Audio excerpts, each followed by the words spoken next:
Xhaka is irreplaceable. How will Arsenal cope? Football fans, Gooners, welcome to the audio version of the July 10th YouTube livestream by the Uncensored Arsenal. I'm your host Shota, together with the beautiful Baiso and the handsome Blackburn George and Ehab. Remember to like and subscribe our YouTube channel, your alternative to the madness and insanity about Arsenal in both mainstream and social media. Tune in for more.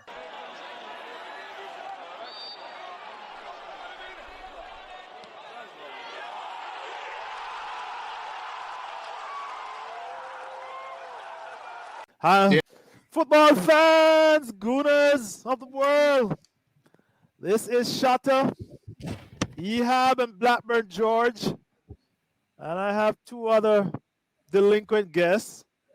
I'm expecting Baiso at any time, and I was told that Siebes and Omi might not make it. Well, definitely Siebes will not make it, and Omi is 50-50, but I have the two men of the moment, and I am expecting Baiso at any time. And today's topic is Requiem to Granit Xhaka. The good, the bad, and the ugly. Anybody who knows the old westerns of the 70s and the 60s and the 80s know that those are echoes of westerns. A hard man in the midfield, Granit Xhaka, is pretty much going to leave the building. And there's a lot of controversy as to his contribution to the Arsenal and whether we're going to miss him. I, for one, feel like repeating a line by Mark Antony from Julius Caesar. And I did Julius Caesar in high school nearly 50 years ago. Friends, Gooners, countrymen, I come to bury Granit Xhaka, not to praise him. Should we be burying Granit Xhaka? Tell me the good of Xhaka, first of all. The good of Xhaka? The good of Xhaka. We're going to go to the bad and the ugly. Actually, nobody. This is like blasphemy on Twitter, but he's what our team is built around. He's the base. He's the foundation. It's the foundation, you say? Yeah, you have to think in football, and this is a lot of people. Like 20 or 30% of managers don't get it. What I'm saying is you have to have a base for your offense. Now, in football, you have to decide. Either I'm going to get attacked 35 times, 16 or 17 of those, they're going to get a shot off. Half of them are going to be on target, and I'm going to trust my keeper with it. I'm probably going to concede one on average. Or you have to decide that I'm going the best form of attack, defense is attack. I'm going to press everybody back. I'm going to put teams on the back here, and I'm going to attack all the time. I'm just going to keep a valve at the end. Now, to play that kind of football requires a good team, which we have. It requires a good manager, which we used to have. And it also requires people who can score and understand the game. But the most important part is you have to decide how far you push the team back. And this is when somebody like Xhaka comes in. This is the base of the attack. This is the line where even if I lose the ball, I have to get it by this line. This is the pivot. I have to get the ball back at this pivot.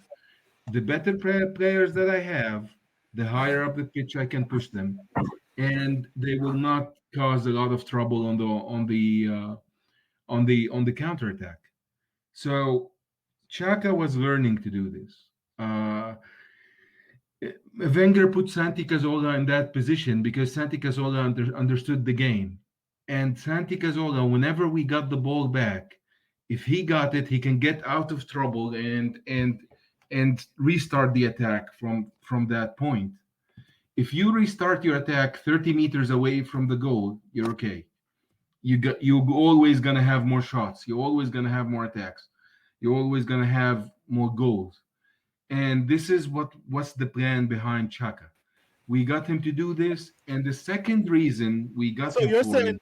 you're saying, Ehab, for the benefit of those who are listening, he was able to bring the ball. He was able to be 30 yards. He was able to be closer to the goal rather than What further we away from the goal. He had learned to what do that. what we do is we lose the ball. The ball comes down. Our fullbacks track back. Our defenders are already are already pushed up to the middle line. Okay, because we Yes. are trying to make the pitch smaller. So Right. now we are Yes. trying to win the ball back. Yes. Now this is what Chaka does. Chaka pressures the ball the right way, even if he doesn't tackle.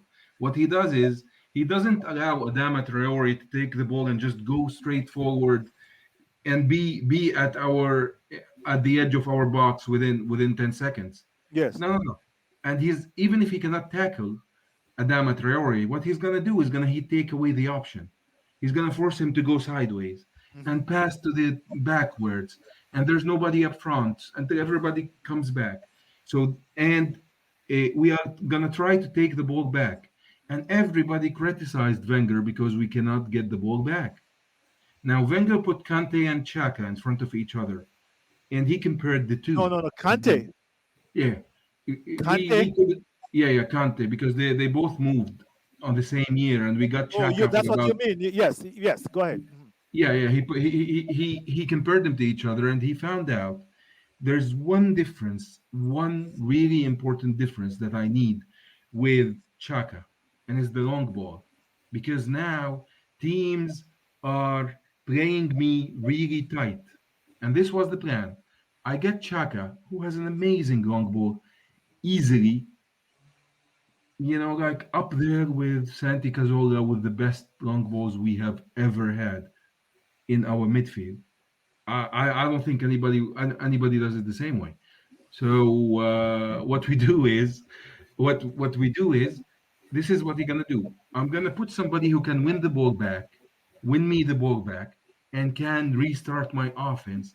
And if teams play me when defense sets up, I'm going to buy Jamie Vardy, the best runner in behind in the game, Yes. and I'm going to bring Granit Xhaka to play him the long ball when teams try to park the bus like Mourinho's and so and so. This was the point of Xhaka. This was the start of the point of Xhaka. And he was learning to do that up until Wenger left or went or sacked or whatever people like to call it. Now, after this, we had a group of insufficient managers, uh, let's two insufficient managers who came and saw Shaka with all this things that he've learned and IQ, and said, you know what? If I give this guy the ball and give him all the responsibilities in the world on defense, he's gonna do it. And this is what they did. You turn We him cannot into a replace, defensive midfielder. we cannot replace Chaka with one player. We cannot replace him with two, because if you look at Chaka can play defense. He's up, he leads the team in tackling in the midfield. He leads the team in interceptions in the midfield. He leads the team in recoveries. He leads the team in passes, in forward passes. He leads the team in I think long shot accuracy or something like this. Long ball And accuracy. I have that figure. His yeah, long ball accuracy is 70 something percent. Go ahead. yeah, he leads the team in all of these things. And you cannot do this. You cannot have Kante and Lampard in the same person. But he's a balance between these two, and this is what we're using right here. He, who are we going to buy? Who's going to play center back, left back, CM, and CDM whenever we need him to? He's gonna give us long ball. He's gonna give us long shots. He's gonna give us free kicks. He's gonna give us leadership. He's gonna go give us defense, and he's gonna give us IQ in midfield at the same time in one person. That's the problem. And we sell them So for 15, 18, 19 million. so you have come. So George, that the good, but you have come to interred. You have come to bury Xhaka, aren't you? For you, tell us, is Is Ehab off the mark? This is the good of Xhaka. He says, yet you and I have great friends on Twitter who don't believe a word of what Xhaka said, of what Ehab said. They think he's useless and a liability to Arsenal. So is Ehab off the mark? For years you've been saying Xhaka is the most valuable player. In fact, you said that at the end of the season. What is Ehab missing? Blackburn George. Well, first of all, I don't believe a word Ehab says, no. But that doesn't mean he's not right about Xhaka. That just means I don't believe a word Ehab says. I mean, he can talk some shite, can't he? Can he, right? especially with that very golden, that pretty boy shave. On this occasion, he's speaking the truth. Yes. We can't replace Xhaka. Not with the quality that we're looking at, and not at all, possibly. But that's not to say he doesn't have weaknesses. I was going to come to that. Yes. This is what really annoys me. It doesn't matter what player you want to talk about. People will tell you the weaknesses. Yes. And ignore the strengths, as if every player hasn't had weaknesses. I can't think of a player that didn't have weaknesses. Yes. Even Patrick Vieira had weaknesses. I mean, he cost us cup finals, cost us big games, Patrick Vieira. Mm-hmm. But he's the best central midfielder we've ever had. Mm-hmm. But what's the point of saying, yeah, but if he hadn't passed the ball to Ryan Giggs, they wouldn't have won the cup final in 1999, and we would probably have won the league as well. You know, and that's down to Patrick Vieira. Well, yeah, he made a mistake. Xhaka makes mistakes, and he will make mistakes because he has the ball more than everybody else, and he's trying to do more with the ball than anybody else. So he will make mistakes. He's being asked to do more than anybody else. Therefore, you know, if you're at work and you've got twice the workload of everybody else, you're liable to make twice as many mistakes. It's just simple mathematics. You know, he's made 5 mistakes that's led to goals. Yeah. 9 errors, George, in his entire Premier League career, according to the Premier League, 9 errors leading to 2 goals in 161 games in the Premier League. Yeah. And you have people carrying on that this is some fatal flaw in the man. Keep going, George. But it is a flaw. It's only a flaw like every other player has. Is he nimble? No, he's not nimble. I hear people saying he's not mobile. That's ridiculous. He's absolutely mobile. He covers loads of ground. He's not slow when he gets into a run. But does he turn quickly? Can he turn on a 6-inch like Santi Cazorla? No, he can't. Who can? Who can? Right. It's madness. Like, it's the same as like they used to say about Mesut Ozil. Well, you know, he doesn't defend. No, but he attacks better than any other player in the world. Yes. Can we give him credit for that at least? A little bit. You know, I'll give you your 10% of his game is poor at defending. You give me my 90% that he's good at attacking. Yes. And it's the same with Granit Xhaka. It's all his numbers, all of his underlying figures, number of interceptions, tackles, blocks made, forward passes, completed passes. They're all stratospheric compared to the rest of our central midfielders, and not just our current central midfielders going back for years. Yes. He's in a different class to them on those stats. And people say, oh, stats don't matter. They don't matter to people who don't like facts. But they should fucking matter because they are facts. And fact is, as Ehab said, he's a leader. He's a fighter. You You won't see him getting bullied. They say, "Oh, you can bully Arsenal, get in the faces." Yes. Get in his face, and you end up flat on your ass. And he might get sent off for it. But Yes. he's got some poor fucker up by the throat. Yes. But and he's going to say it's madness. Of course we'll miss him. And anybody who doesn't think we'll miss him is as Mad Jack McMadman, winner of the Madman of the Year contest, 1987. Well, George, and I'm coming to Ehab now. I mean, Biso. Biso, you're far prettier than Ehab, even with his shave. So trust me. That's George, there's the convention of wisdom on Twitter is that he is error prone, right? He's error prone. But I checked the figures: 5 red cards in his entire career.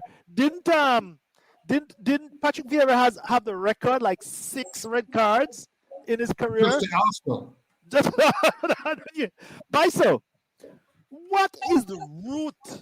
And I have my own ideas, but I'm going to leave it to you. What is the root of this hostility? Before I even say that, by the way, the poll today was the temperature showed 56% people think he'll be a serious loss. I saw it. I was actually surprised because as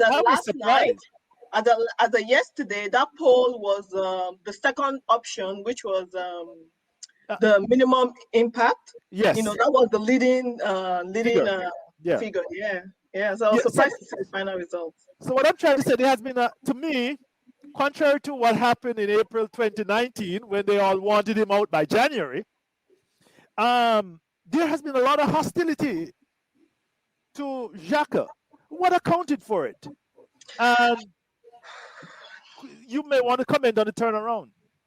You know what? I for the love of me, I don't understand where the hostility for Xhaka came from.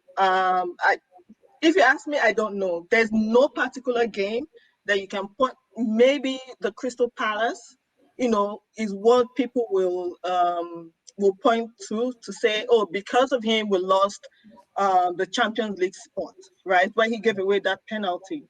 Mm-hmm. But then again, if you as a neutral fan look at it and say, well, if Aubameyang had scored that penalty at Spurs, we would have made the Champions League, Mm-hmm. So it's a collective effort.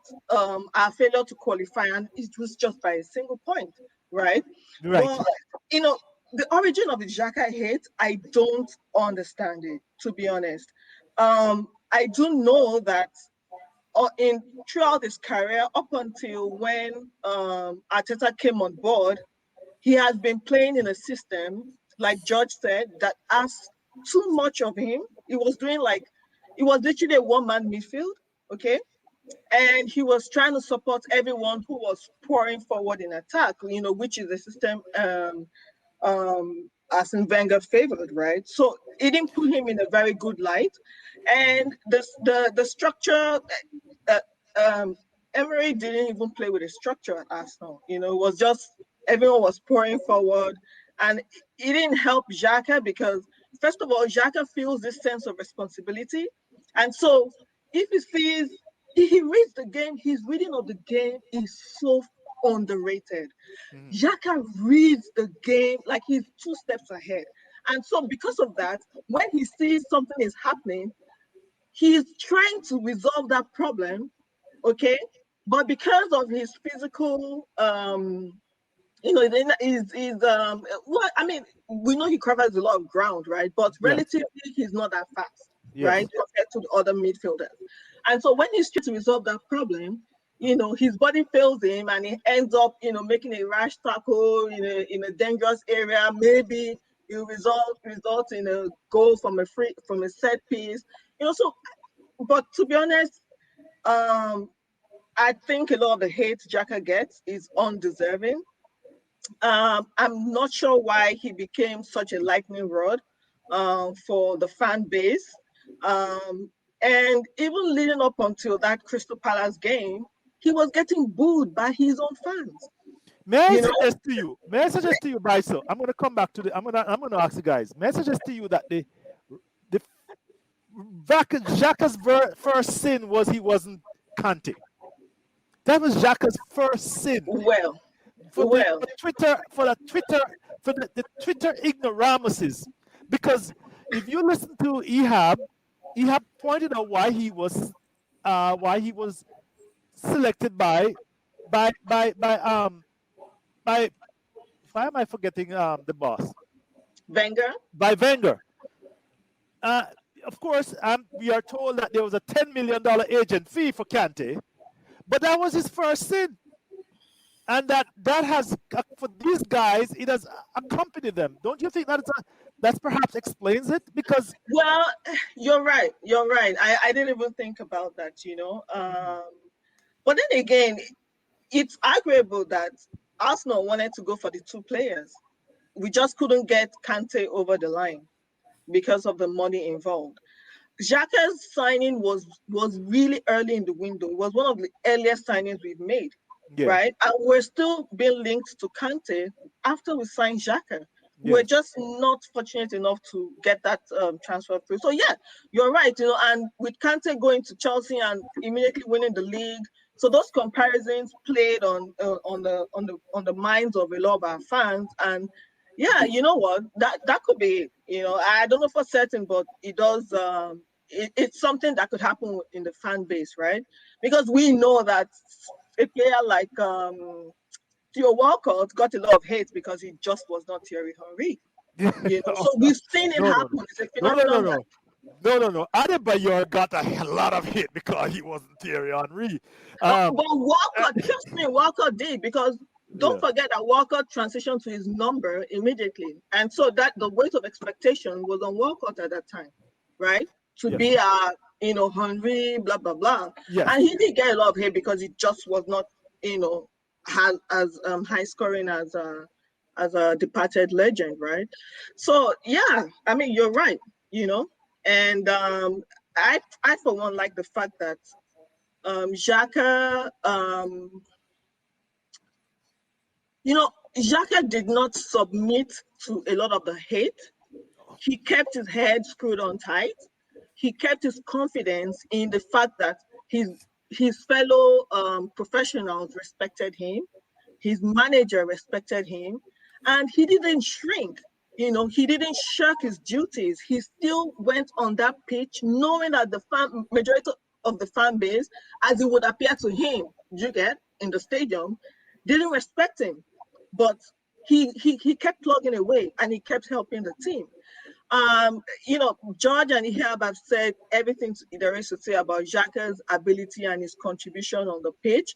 I think the most underrated aspect of Xhaka that Arsenal is going to miss is his availability.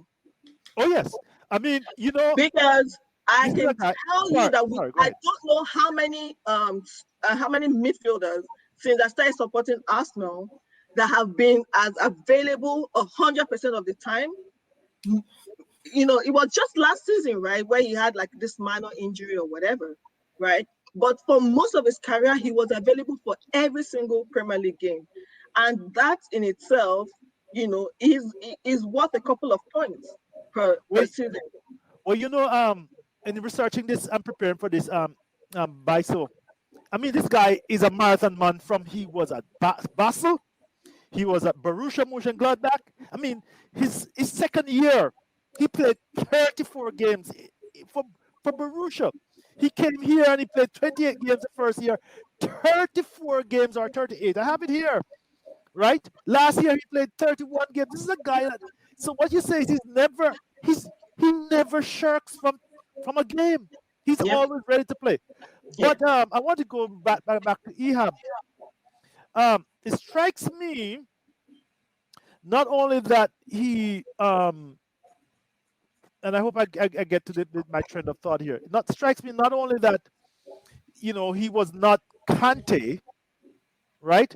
But when Biso said that the midfield was allowed to work too much under Wenger, but I think it was more under Emery, and I'm not picking on Emery, but Emery did not play with a number 10.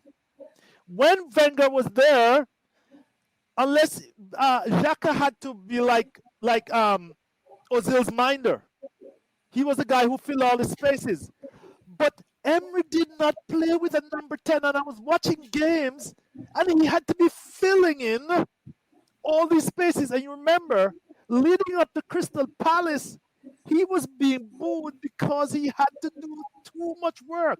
Am I right or wrong, Ehab? Am I missing something?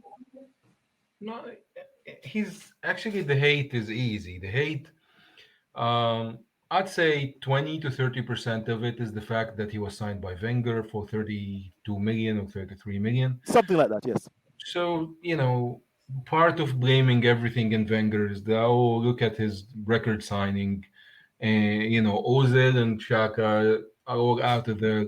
I think we give people on Twitter too much credit if we thought that they judge him tactically. Of course. It's fucking kindergarten over there. Never give them credit for really watching the game. Trust me on that. Yeah, I mean, they. It's okay, man. People don't watch the games. People just stare at the screen for 90 minutes, and it's a waste of life. And scream when somebody misses a shot. And just go and watch AFTV. They jump up It's and a make form a of whole big entertainment. noise. I'm okay if it keeps them entertained, but the thing is, they have to come at you with their opinions. Yes. And it's stupid. I'm passionate about the Xhaka thing because you have to understand how he, like, when we play without a number 10. Yes. Like, sometimes Xhaka gets the ball in midfield, left of midfield, and he does like a simple pass, like a 10-yard pass. And people think, he doesn't do anything, blah, blah, blah. Passes sideways. They used to say this about Arteta a lot. Yes. But I remember that. Yes. Yeah. It's the IQ, how it grows little by little, the way you think. He started for a year and a half. He was trying to adapt to the change from he moved from Switzerland to Germany to England, and those are big leaps to do before you're 24. And it took him about a year to get to start to understand what's going on, especially playing next to Santi, playing next to Ozil, and those people have high IQ. And this guy wants to do the work. He wants to put in the work. And I've always when I used to watch midfielders, what they do, and you try to read their minds. Why did they do this? And you go back. There's one this assist by Thomas Partey, the only assist of Thomas Partey this season. He played it to Lacazette. I think Brighton, and you look. They did this small sound bite where they had a mic on Xhaka, and everybody is like, "Oh my God, this is a true leader." The whole thing is you have to see how Xhaka just looked to the middle of midfield and saw how Partey is open, the space around him. Yes.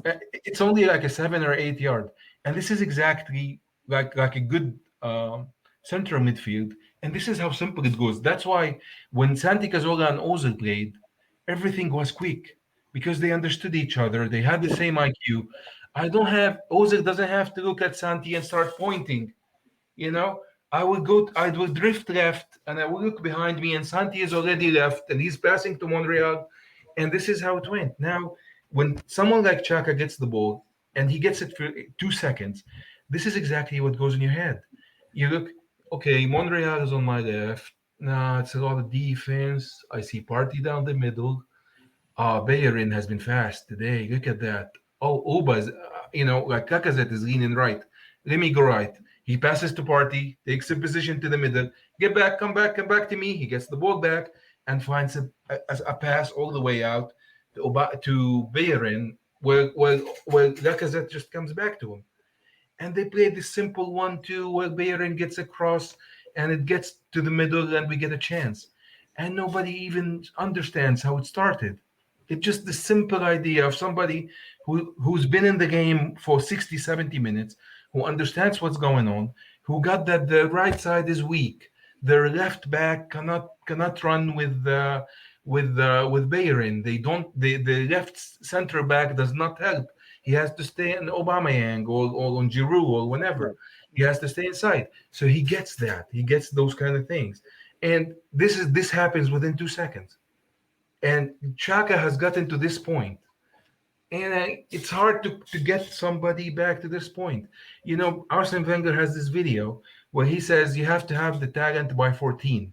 If you don't have the talent by 14, you're not going to be a football player. Then you start developing physically up until you're 18. By 19, you start growing, you start developing the technical and the tactical part. By the time you're 21, 22, maybe 23, tactically you have to be aware. For central midfielders who are supposed to be playmakers, this has to happen. This takes time. This goes up until 25. Same for center backs. Until 25. By 25 is where you enter your prime. And it lasts up until you're 30, 31. And this is what Xhaka played for us. And this is how long he should stay here. He controls games. He controls the tempo. He controls everything. And we're just looking at him like, he has a 79 rating on FIFA, EA Sports FIFA. He's slow to turn. He doesn't turn like Santi Cazorla. And he's signed by Wenger, so he must. And he lost the ball 3 times in the past 3 years. Yes. That led to a goal.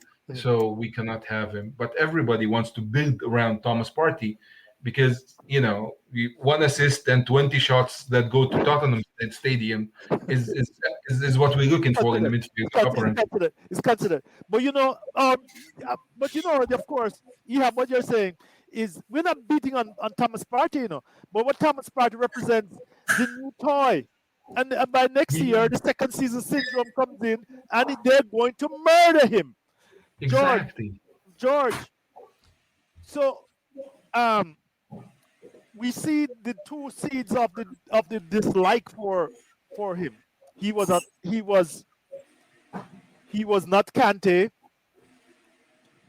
He was carrying too much work in the midfield, especially under Emery. Under Emery, that's my opinion. You said Wenger. I said under Emery. If you look back, he is the one in the midfield, George. But, and we're going to perhaps surprise people here. At least me, I'm going to surprise people. But Arteta made him the pivot of his midfield, didn't he? Tell us about that, George. And what is that saying about Arteta's system without Granit Xhaka? Well, I'll try to get to that in a minute. But can we just go back to why people disliked him? Yes, please. Go ahead. When he came in, people were crying out for a defensive midfielder. This magic DM that Wenger had ignored playing for 10 years. Yes. And they thought Xhaka was a defensive midfielder. Wenger told us right at the beginning he wasn't a defensive midfielder, but nobody listened. So, first of all, they're judging him as a defensive midfielder. Yeah. Right? So, any mistakes that he makes in tackling, in giving the ball away, in giving away penalties, he shouldn't be doing them because he's a defensive midfielder. That's what they're looking at. Ignoring the fact that he isn't a defensive midfielder. So, first of all, they're judging him on the wrong criteria. They're judging him as a DM, and he's never, ever been a DM, and he never will be a DM. So they shouldn't have been judging him on that. Then, his arrival coincided with a downturn in results and our league position. He was the focal point of the team. So he had the ball more than everybody else. He made more mistakes than everybody else. So he got blamed more than everybody else. Because what people do is they watch the television and they watch the ball. And he had the ball more than anybody else. So they're linking him to the bad performances, right? They're judging him as a DM, they shouldn't be doing. And they're judging his performances because he's more involved than everybody else. So it must be his fault in their minds that the team's not doing very well. Mhm. And then they talk about his pace, ignoring the fact that Mikel Arteta and Cesc Fabregas were never as fast as Arteta. That's On a good day. On a good day, they couldn't have kept up with Arteta. They couldn't even turn as quickly as him. Never mind run as fast as him. And he's not good at turning and running.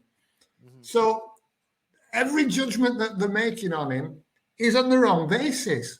So he's now getting the blame for the dip. And I see on Twitter, you have to laugh. You go, we haven't been in the Champions League since Xhaka left. So they're linking him immediately to us not getting to the Champions League. It's Xhaka him. came.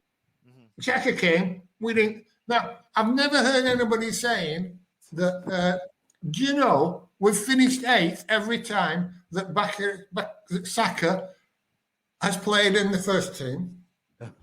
Or, You remember Bio said that. She pointed it out.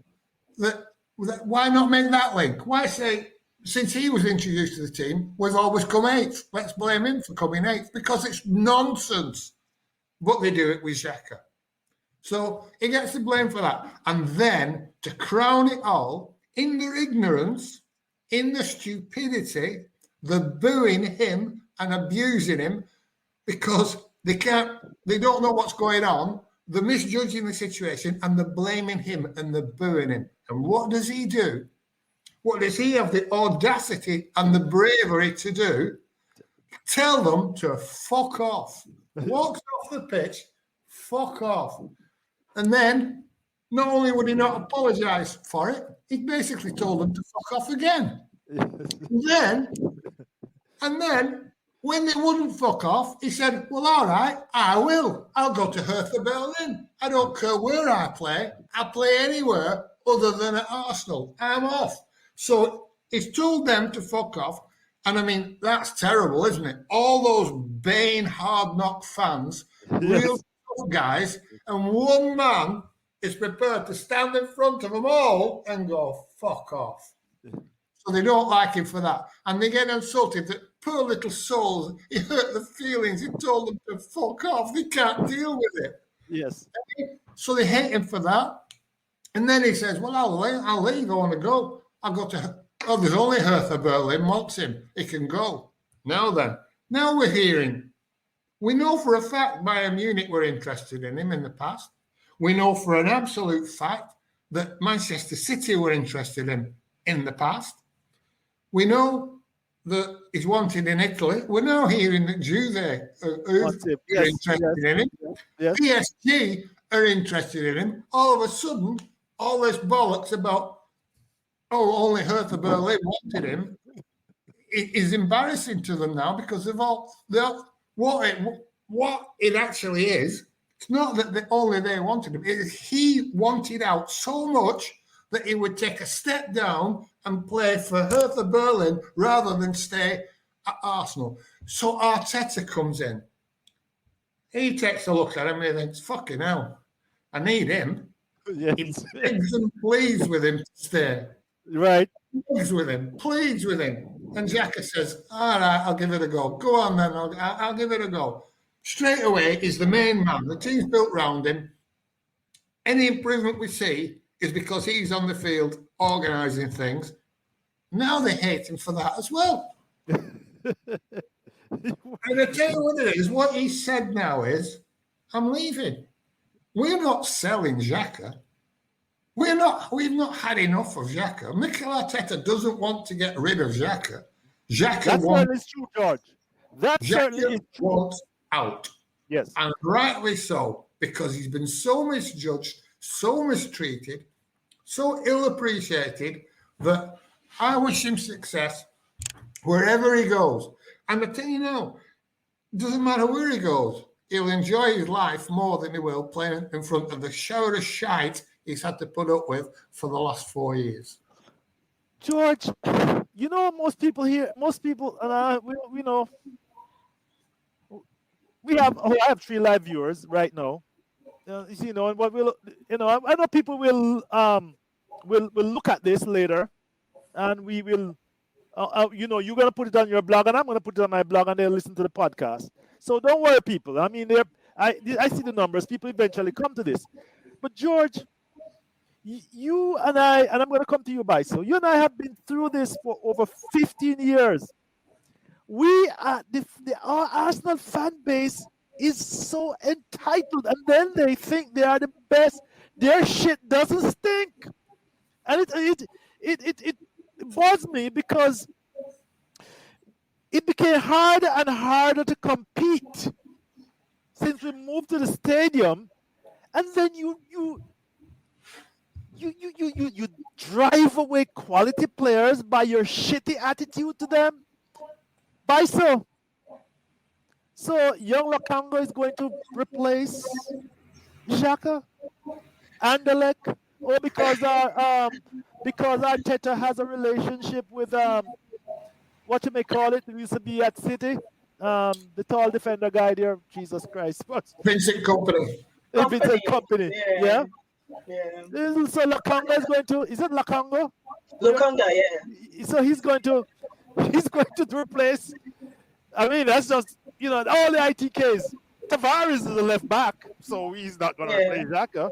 I mean, Xhaka was playing left back. Tell me something?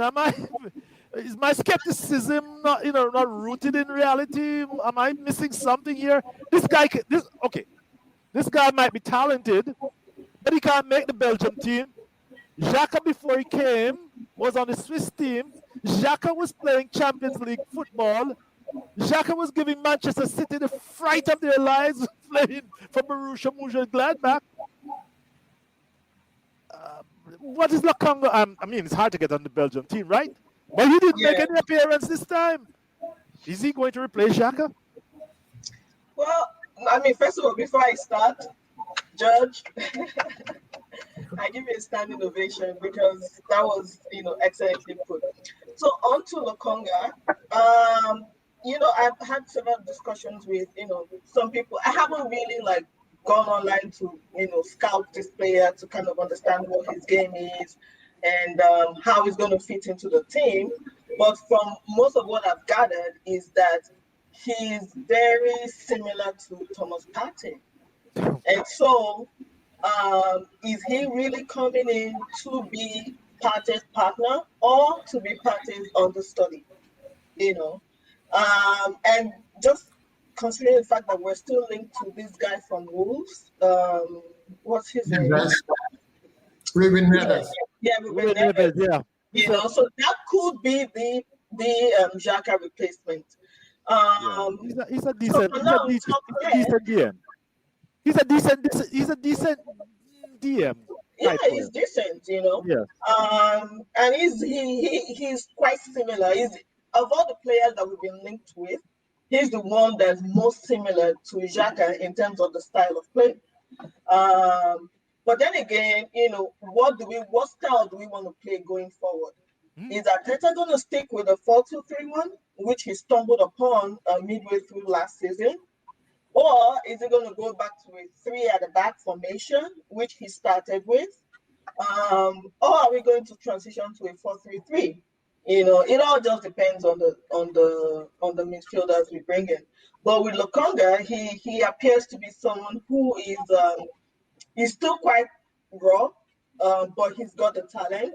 And from what I understand, he's not someone that we should be looking at to walk straight into our starting 11. Precisely. We're going to need someone so much. For us to replace Granit Xhaka, it's going to cost a lot of money. So for us to get somebody with his quality, so we have to replace him with at least 2 different players that can do, basically split his duties and take on those roles. That's what we're going to have to do. So, Mr. That's how good he is. Well, we're going to have to ask Mr. Our expert in the transfer. We have We have a real expert. He's someone who is out of work agent. We have. So we need 2 people. We need an attacking midfielder.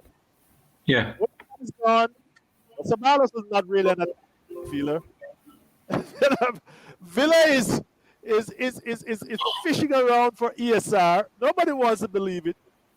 We don't have any money. I repeat that ad nauseum. We've had a $40 million loss in 2020, and I expect it to be at least 100 to 150 million this year. I can't see it to be any less, given the COVID, given the loss of Champions League, given the loss of European League, given the money that we have just thrown away getting rid of players, because we have paid to get rid of players. Paid. We haven't sold them. We just say take this $17 million and go. Yeah. Right? That's what we did with Ozil. No. We said take 17 million pounds to keep your mouth shut, Mesut. Yes. By the way, George, I said dollars. 17 million pounds to go and play abroad for 6 months, but you must not torpedo Arteta below the waterline when you've gone. Because that Mesut Ozil's agent said that when he could speak, he would. Yeah. And he hasn't said a word. And we know now why he hasn't said a word. He was waiting for 17 million pounds to go into his bank account. I would keep my mouth shut for 17 million pounds, no matter what I knew. If I knew you killed JFK, they wouldn't get it out of me if they gave me 17 million pounds. So now, what Arsenal did with Ozil? Question to you. All that build-up was to say, where are we going to find 2 people to replace Xhaka?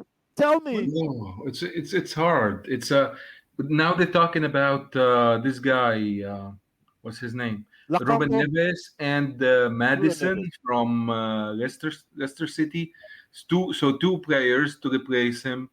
Neves is probably going to be around 25 million. That guy is going to be around 60, 70. So we're looking at 95 million pounds. And it will not replace him directly because Madison cannot defend. No, he's not. Yeah. And Neves is not going to give you everything that Xhaka has given you. Of course, every season he has a couple of screamers that, especially against United, I'll take that. But he's I don't know. It's just patching things up, And why do you have to do that? You already have a player that you like I think he's on £100,000 a week, which is reasonable. His wages are 40% of Willian's wages. Let that sink in.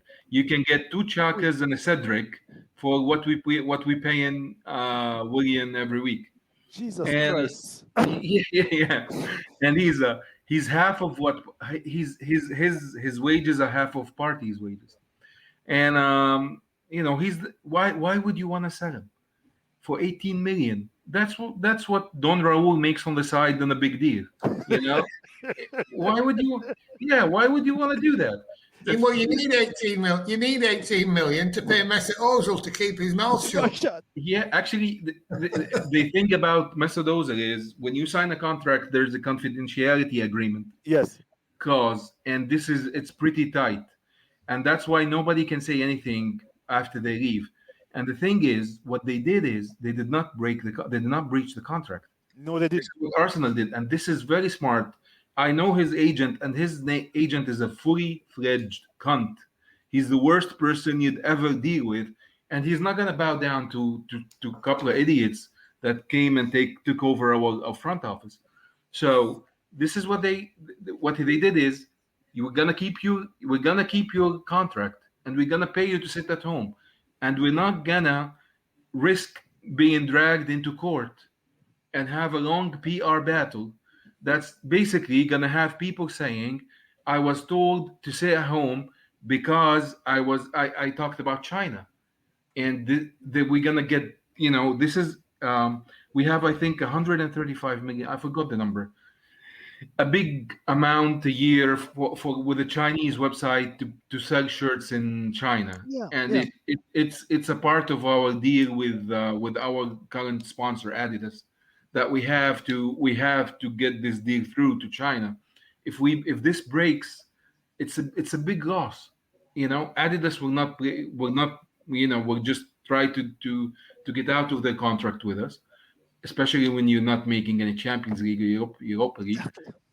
Yeah, and this is Ozil could have easily caused us hundreds of millions in losses.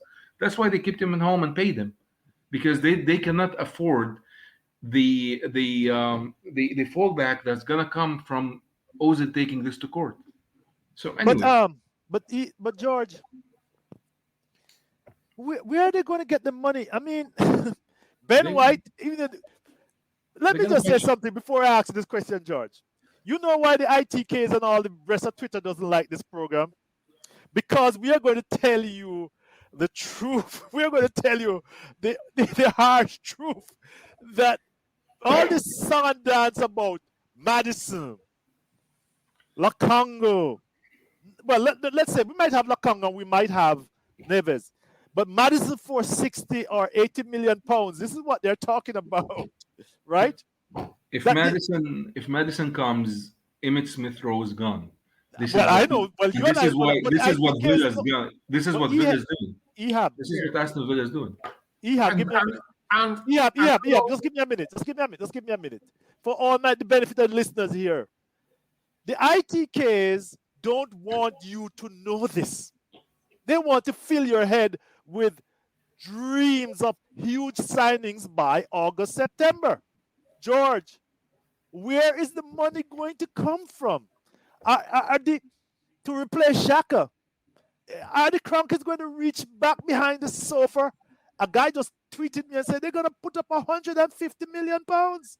When did they ever do that? Well, they didn't. But you're asking me to speculate now like an ITK. I have no more idea where the money's coming from than they do. But I suspect if we're going to buy Madison, and Ben White, Emile Smith Rowe will be sold. Willock will be sold. Ainsley Maitland-Niles will be sold. And that would just about cover the cost of Madison. So we're gonna sell the entire China. So where that leaves us, by. So where that leaves Arsenal in 2021-22, if this is what we're gonna be doing. And this is a sheer speculation. Okay, so when you mean what's that going to leave us, do you mean what do we expect coming next season if we get Madison across the line? Yes, because as George said, we have to sell ESR. Ehab says we have to sell ESR. We have to sell Willock, and we have to sell Ainsley Maitland-Niles. So where does that leave Arsenal? You know what? With the reduced number of fixtures that we expect next season, I don't have a problem with us selling the likes of Ainsley and, even Willock. I love Willock. Willock is my boy. But I feel like stylistically, we're not doing him a favor. Unless we change the way we play next season. If I'm basing it on how we've been playing up until now, Willock is somebody that I would say, let him go and find his feet somewhere else. You see how much of a big hit it was in Newcastle, and that's because stylistically they fit how he plays. So I don't see, how we're going to miss that much if we get these signings that we're linked with, though. That's a big caveat right there. And people like Nketiah as well. They can fund a transfer for Madison, but I would not sell Emile Smith Rowe. I would not sell Emile Smith Rowe. I will keep him. But if it means that we have to sell him to get Madison, I'm not so sure that's a good deal. So let me just put it right there. But if we do get the transfers across the line, all of those will be linked with, I'm expecting a top 6 finish as a minimum. Like, this is the bare minimum. And if you put in the fact that we're not in Europe and we are going to be playing once a week, then personally I expect a top 4. Really? You're a very optimistic. By the way, you're representing Nigeria. That's a perennial Niger. optimism of the Super Eagles. They always come to the World Cup with, with No, this this is grand my ambition. expectations, because at the end of the day, I cannot expect a top eight finish after we spent over almost over 150, because we're looking at Ben White of 50, right? We're looking at Madison. Lokonga at about is it 16? 20, 20. right? So that's 70 already. Then Madison, 60, 70, 140. So you're telling me that if I spend 140 minimum, I haven't added Tavares and I haven't added Neves. So if I'm spending this amount, I should not expect a top four. No, come on. But We have so, to. So Ehab, Oh, I'm yeah. going to respond. So we are like 5 new players, nearly 200 million pounds spending.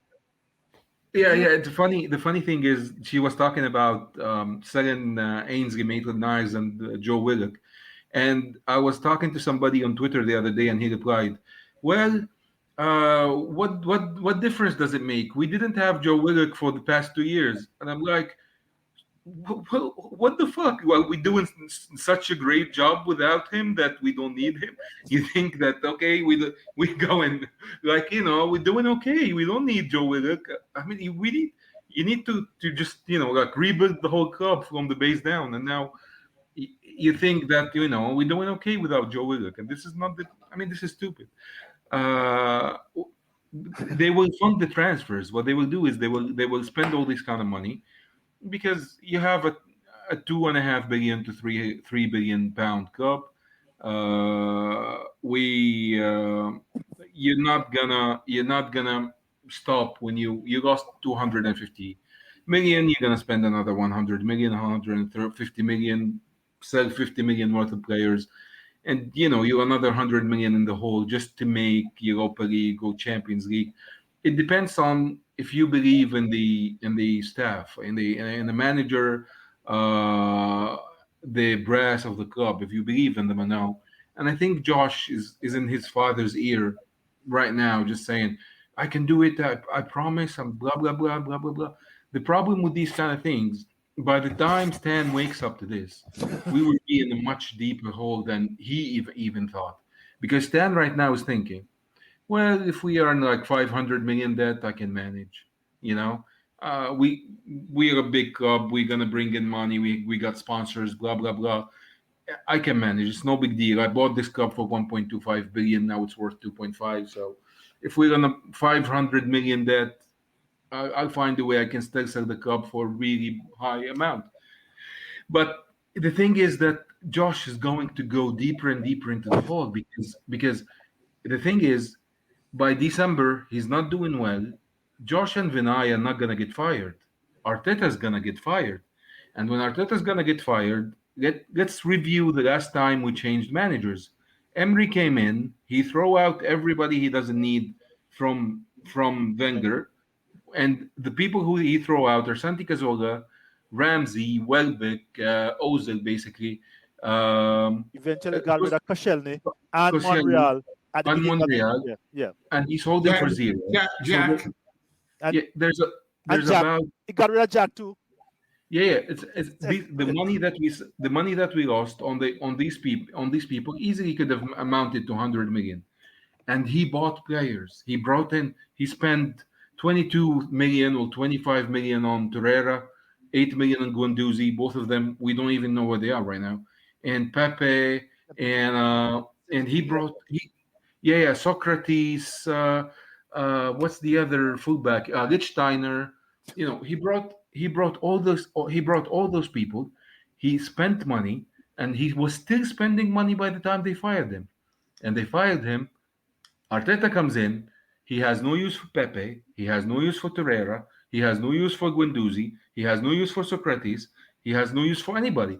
So he sends those. Ozil. So in my Ozil, he sends those people out and he sells them for zero, and he starts buying 50 million for Party, William for 250 million a week. Cedric for 60,000 a week. Party for 200,000 a week. 350,000 for Aubameyang a week. He starts spending all this kind of money, and now with spending 150 million this summer, it will take him over 250 million. And this means that when you fire him in December, you need another 250 million for the new manager, or you are going to get a manager and tell him to be a hero with players that he has no idea what they can do with. Or we're gonna have somebody like Big Sam to save the club to top 6 until we figure out what we can do. And this is where we're at right now. Nobody wants to understand that. We are in Newcastle territory right now. We are not in Manchester United, Liverpool, and Man City and Chelsea territory. Sorry, Baiso. that was not Ehab being very optimistic. But George, you want to be in the middle there somewhere? I mean, we need to wrap this up because we're just about 1 hour. I'm just happy that Baiso's built Mikel Arteta a gallows to hang him on. she's not having it if we don't get top 4. Exactly.